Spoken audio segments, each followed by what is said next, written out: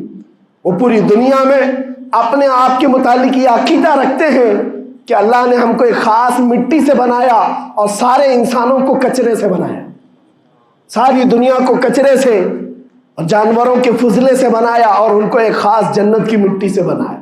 اور قرآن میں یہ ذکر موجود ہے. اللہ فرماتا ہے وقالت الیہود نحن ابناء اللہ واحباؤہ. اے محبوب, یہ یہودی کہتے ہیں ہم اللہ کے بیٹے ہیں اور اللہ کے محبوب ہیں.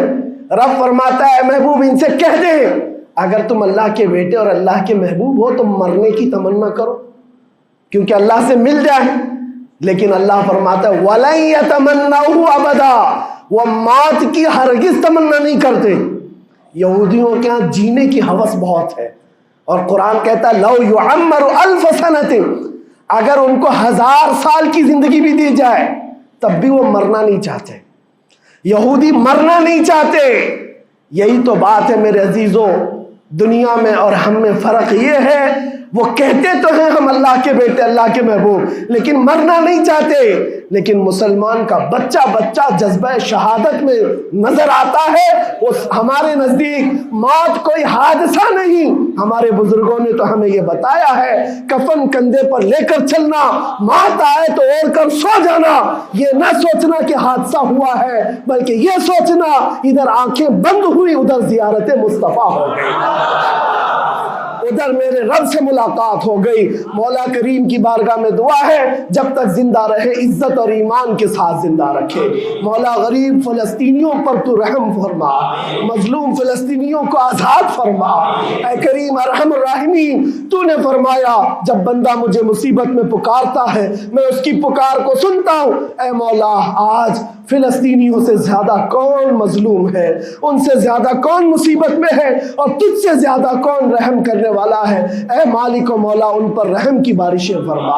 اے اللہ ان پر رحم کی بارشیں فرما اور ظالم طاقتوں کو فنا فرما دے, ان کو نیست و نابود فرما, ان کو کیفر کردار تک پہنچا. اسلام و سنیت کا بول بالا فرما, کفر و شرک کا منہ کالا فرما. وصلی اللہ تعالی علی خیر خلقہ محمد وآلہ واصحابہ اجمعین برحمتک یا ارحم الراحمین.